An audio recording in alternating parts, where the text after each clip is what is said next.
So welcome to everybody. We hope you have been enjoying the Fleet Europe Summit until now. And we are about to launch this next breakout session. A new frontier, employee car ownership schemes explained, brought to you by ALD Automotive. So we are welcoming on this virtual stage the following speakers. Olivier Teron, Head of Flexible Solutions. Welcome, Olivier. Hello. Hello, good afternoon. And Tanel Moistus, Senior International Key Account Manager and Regional Coach for Northeastern Europe at ALD Automotive. Welcome, Tanel. Thank you. Great to have you. To the audience, ladies and gentlemen, during the presentation, please do use the chat function on the right-hand side to enter your questions for the speakers. If the time allows it, we will raise these questions at the end of the session for the speakers to answer those.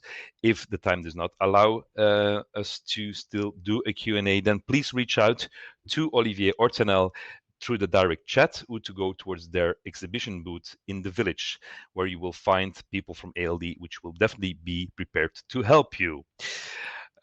So yeah, now the time has come that I leave you the stage, Olivier and Tanel. As mentioned, I'll be joining you again at 5 minutes prior to the end of the breakout session. I wish you all the best and looking forward as well to your presentation. Enjoy. Thank you very much. Great to have you all here. Hope you're all doing fine, despite of all the situation which is ongoing, and hopefully already next year we can meet in a physical way as usual. Good to have you in the webinar. We will discuss the employee car ownership schemes. I'll first give you some words on the context and the background of this topic. Then Olivier will tell us what would be the most adapted offer and different models. And then I'll give you the details of the solutions, what we have available, and we'll try to leave as much time as possible for the Q&A session as well. So let's kick it off then. We see the world is changing and our fleet industry is constantly changing, and we all need to adapt to the new normal. People are the most valuable asset of any company, and ensuring our mobility, especially nowadays safe mobility, is more and more on the company's agendas. The company car policies need to be reviewed as more flexibility is expected from the employees. We see that the simple rule of 48 months, 120,000 kilometers with preferred OEM selected model is not good enough. The employees want to have more freedom of choice of how they use the car benefits. In addition, also there are many employees who do not have the car benefit according to their position they are holding. But from HR perspective, it makes a lot of sense to provide them this opportunity as well. So we see the change is ongoing, and it needs to be tackled, and with the right approach, we all benefit from that.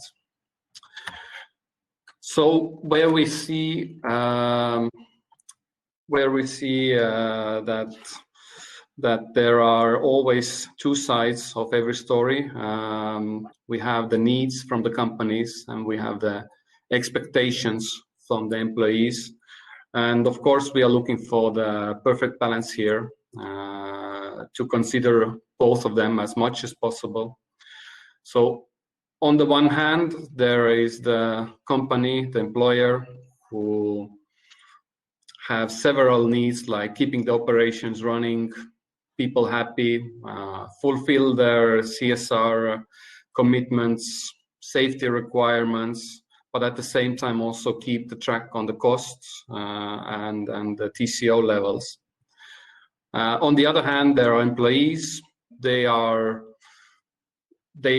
wanting to have more choice of freedom on their mobility. They want to choose the safest way to get from point A to point B, and also it does not always mean they would like to take the company car for that. So we need to find a great balance between these two columns, and I think we have figured it out how to do that. So Olivier, I will give the floor to you now to take us further from here.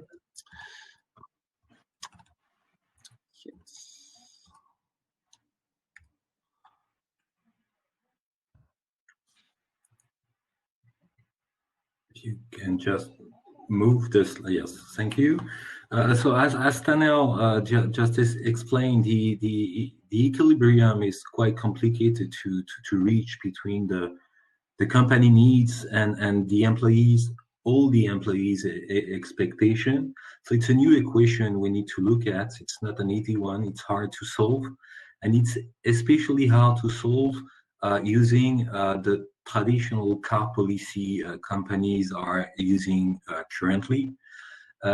It's not always adapted to all the employees. Most of the employees are excluded from the car policy. So that's the reason why more and more companies are now switching from car policy to mobility policy, and they are trying to include the entire staff and the entire employee base within the policy. So to set up this new approach, there are three main steps the companies need to go through. The first one is probably to have a clear vision, take a clear snapshot of where we start from. What is the current situation? So we need to analyze the current fleet, analyze who is benefiting from the fleet and the advantage, but also get a clear understanding and a clear definition of what are the company's targets and priorities. We need to make sure we know what we want to achieve with this new approach of mobility. And it's only once the starting point is clear, then we can start working and looking at what will be the most adapted and most efficient solution, adapted to all the employees and efficient for the company. Of course, many things need to be looked at.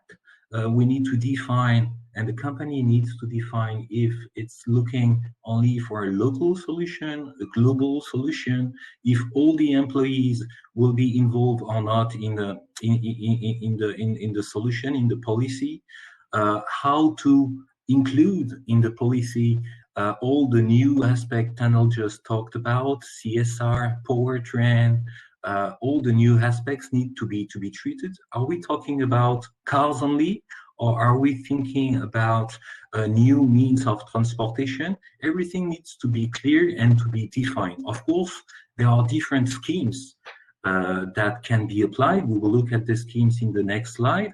But depending on the market, depending on the local behavior, the culture, the tax scheme, etc., the policy could be different from a place to the other, the main target being to be efficient and adapted to the entire employee base.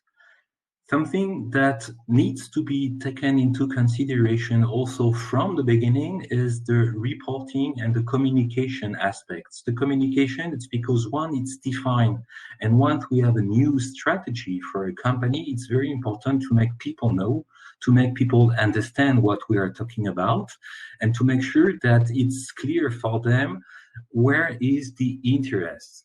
It's also important to provide them with an easy access to the information and to the solution, and provide them also with an hassle-free acquisition and granting process.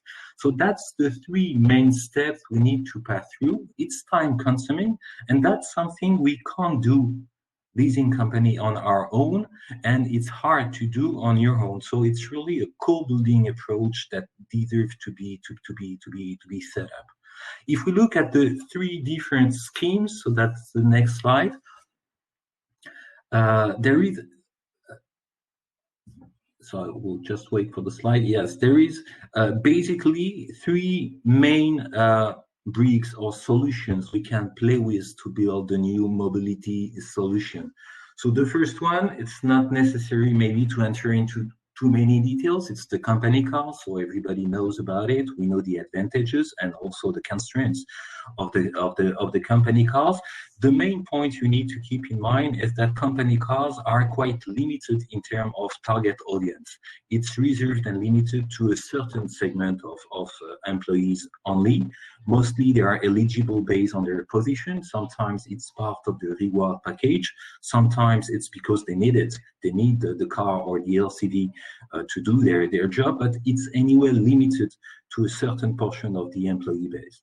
Then after you have the cash allowance. The cash allowance, it could be a bit similar to the company car. Of course, it's not the same, but it's similar. But instead of providing a car to the employee, you're providing a cash allowance, and then the employee can do whatever he wants with the money he got from the company. Here again, it's a bit limited to a certain segment of employees only. Most of the time, employees with a company car today, they are driving a company car and the company wants to switch from company car to cash allowance. It's easier to manage, but it's very complicated to set up because it's highly market driven, it's highly tax driven, it's not homogeneous everywhere. From a country to the other, the expectation and the market makes that the solution itself will be different. Even if in two countries we're talking about cash allowance, the final solution may be very different from a country to the other. And we also need to keep in mind that the company will lose control on several and key elements of the fleet management, especially the safety and the image, because the employee will be able to choose the car, and you will never know exactly what type of cars he will be driving, and you won't never be totally sure that he is perfectly well insured, for example. But that's a key brick of the mobility policy. The third element, it's the pure private lease. We are talking about an offer made to any employee of the company. So it's clearly an advantage. It's a good deal provided to the employees. It's a way to give access to all the employees of the company to good and very qualitative offers. Usually they will get access to good cars and a range of services they will never get on their own. It's quite easy to set up.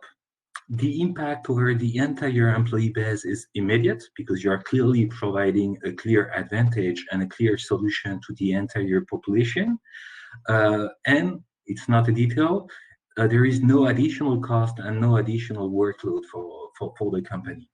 There is no standard approach. Most of the time, it's a mix of the three components: company car, cash allowance, or salary sacrifice, and private lease. It will depend on the country, the target, the local behavior, the market reality. But it's a mix of those three components which will allow you to build a complete mobility solution.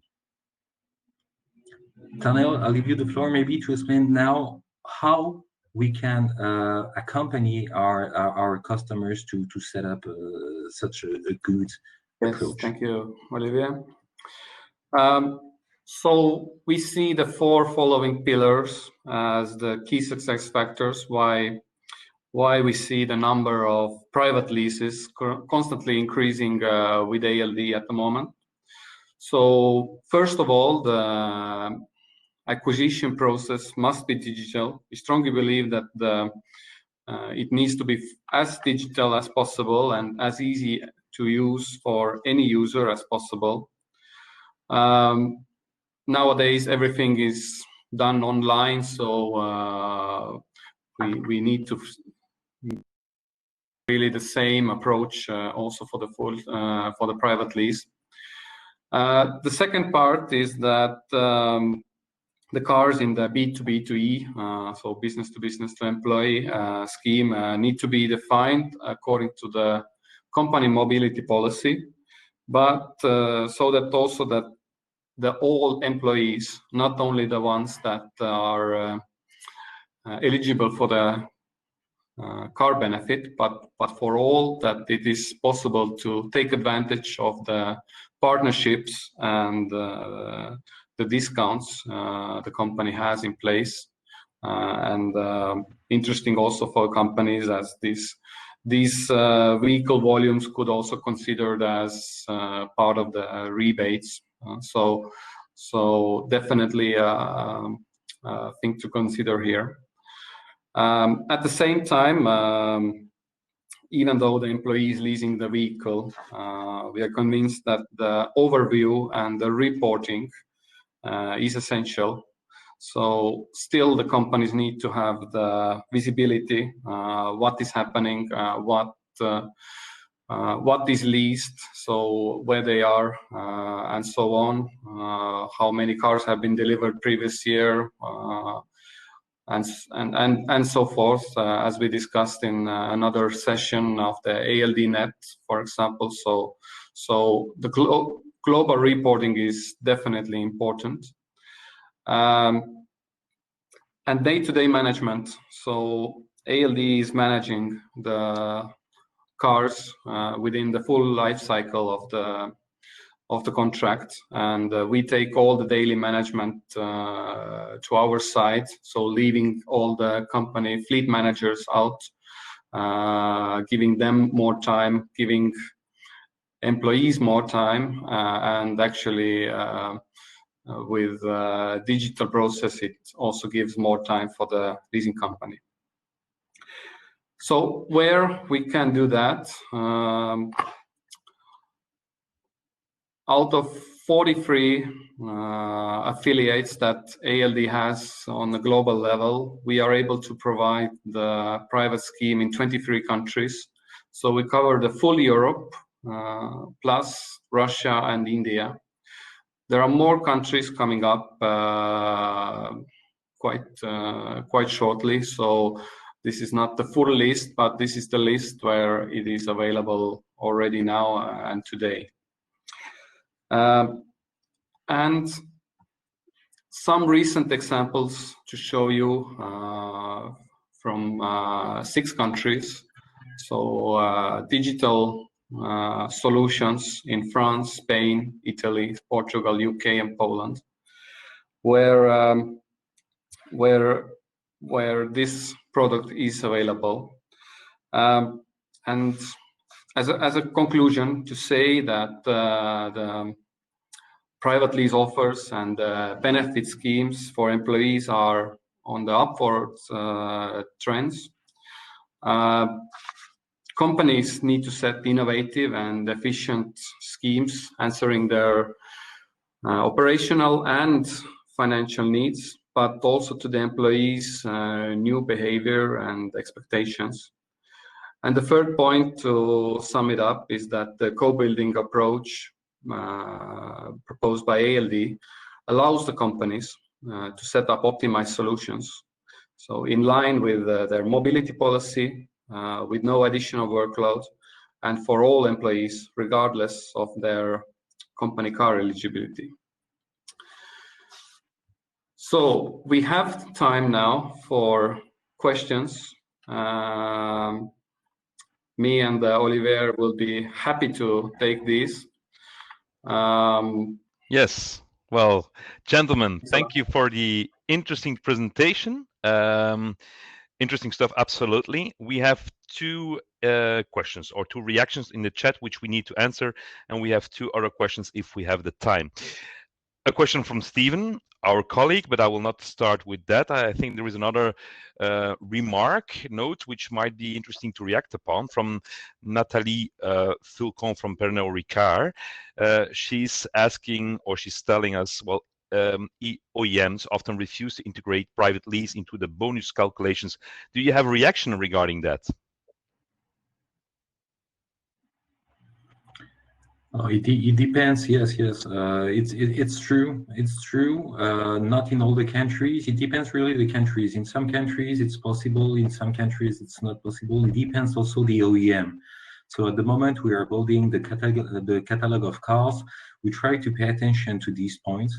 and to push the OEMs playing the games and making sure that they are offering a good and efficient schemes to the company and to the employees. So it's true, but it's clearly changing. When OEMs were looking at the solution as a competition for them initially, now they are understanding that it's something they will have to deal with. So we have now some very good relation with most of the OEMs, and it's changing. Okay, well, that's true. good to know, and I think that Natalie will be happy to pick up with you if she has further issues regarding that. The other question just has been answered by Thierry. So my colleague Stephen asked the question, you would suggest cash allowance schemes only for non-company car drivers, right? And Thierry, you just answered, but maybe you can give a small word of applaud towards the audience.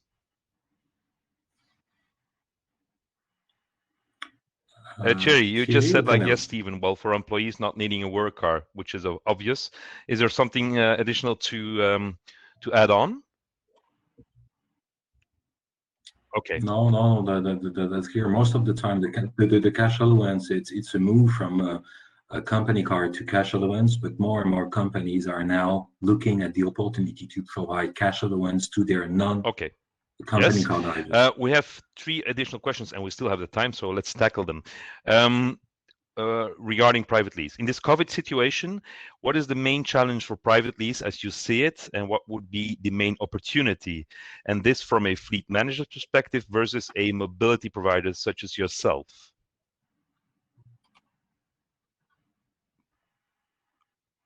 That's a good question. I hope it will be a short-term question, a short-term issue.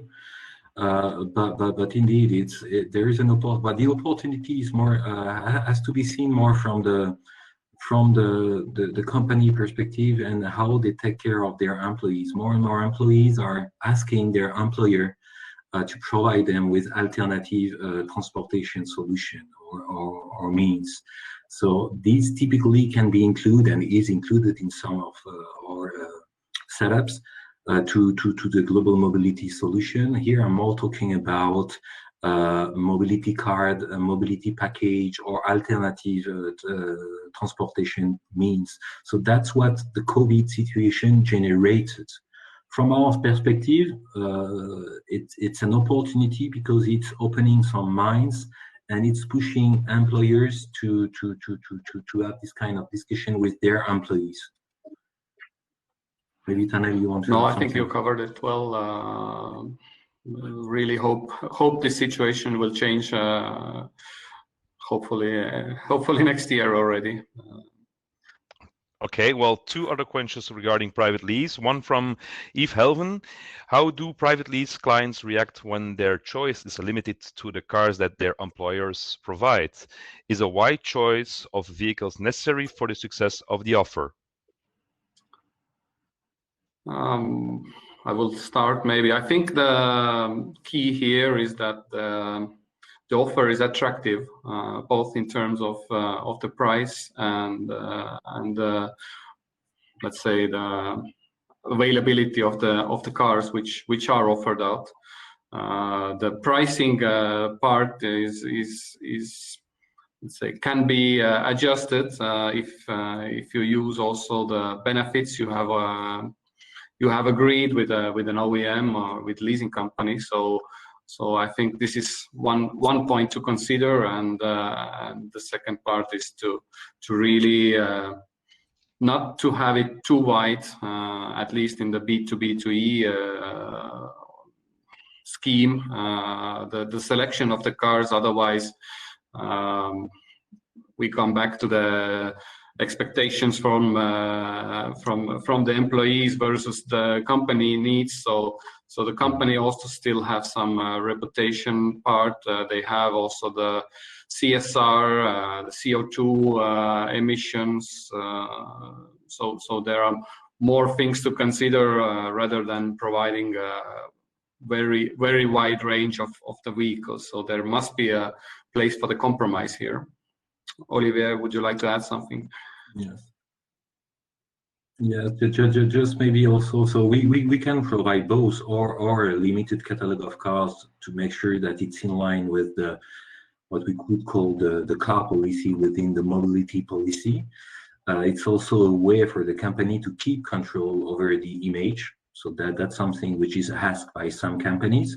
On the other hand, thanks to all the partnerships we have with many OEMs on the market, we're able to offer quite a wide range of cars. After the limitation will be more in terms of transformation. If you have too many choice, you can't get the best price on the market. So it has to be limited somehow, but not too limited if we want to make the employee happy. Yeah, makes sense. Another interesting question from Janet Toller, because you, of course, you have quite some experience at the buyer side and as a supplier. What are the main obstacles when switching from a company car to a car allowance? The main one probably it's all the difficulty to get something homogeneous from a country or from a region to the other. Cash allowance is highly tax driven, so it's pretty complicated to set up.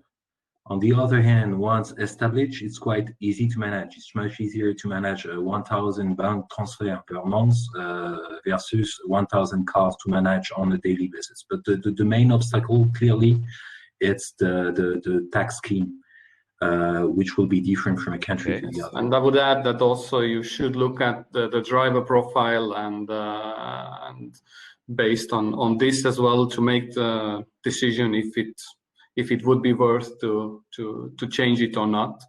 And also from the HR perspective, it's might be difficult if you have the car benefit and then you need to move to the cash allowance. So that how is it on the legal side as well? So there are many more aspects that you really need to consider, and this decision definitely depends on the country and on the company level. Mm-hmm. Okay. Last question before we will need to close down the session. Nicolas Sal from Jeffco is asking, what does ALD propose the car delivery up to the final B2C customer, or shall the car be picked up by the customer at the dealer?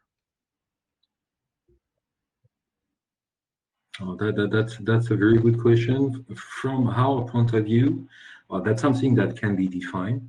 Usually, we try to deliver the car to the customer, or we set up some schemes with our OEM partners, and we ask the partners and the dealers to do so. So they will take care of the delivery of the car. Okay, very clear. Then now, gentlemen, it's time to wrap up. Thank you very much for ALD to host this breakout session.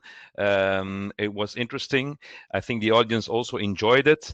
And now I would like to invite you all or to network, or you can go towards the stage in the event tool where we will be presenting the cases and the finalists for the awards, which will be granted at 3:30. So gentlemen, again, Olivier, Tanel, thank you very much. People will be able to find you in the event tool or on your exhibition booth if they still have questions. And we see each other maybe later on in the event. I wish you a nice afternoon. Thank you. Thank you all for joining us. Bye. Good afternoon. You're welcome. Bye, gentlemen.